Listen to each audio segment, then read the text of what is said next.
Nothing was keeping Raymond Nace from the planned trip to climb Mount Rushmore last May.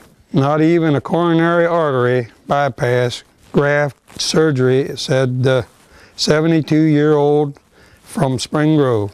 2 weeks after his procedure, Nace, an outdoorsman, that's me, can't even see it, who is no stranger to mountain climbing, traveled to South Dakota to hike the 500-foot mountain Rushmore. I love to travel all over the country. I've been all over the place. Yep, cross country and back and stuff. I've been to Hawaii, Alaska, England, Ireland, Scotland, Wales, Germany, Switzerland. I've been all over. Everybody can say I've been around, so that's all I know. I felt fine up until I passed out here. Other than that, why, I was doing about anything anybody else would do. When I was out here cutting my pine trees down, and I cut them down, I was splitting the logs up, ground all the pine leaves up, you know, the limbs.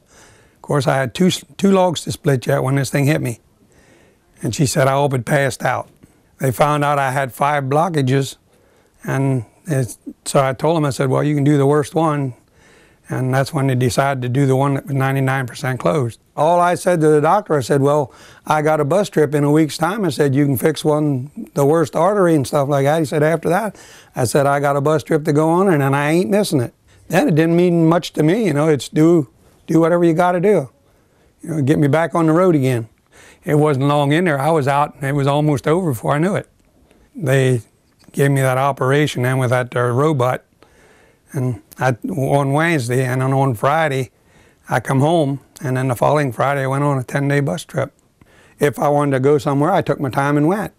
Yeah, I didn't rush. When we went out there, I didn't rush about going anywhere.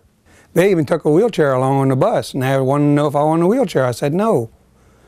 I said, I'm here, I'm going to walk where I want to go, which I did, and that was a long way from the bus up to the Rushmore. I guess I've been eating the right stuff to keep me alive. That's the only thing. Yeah, and here I am, kicking and carrying on like I always did.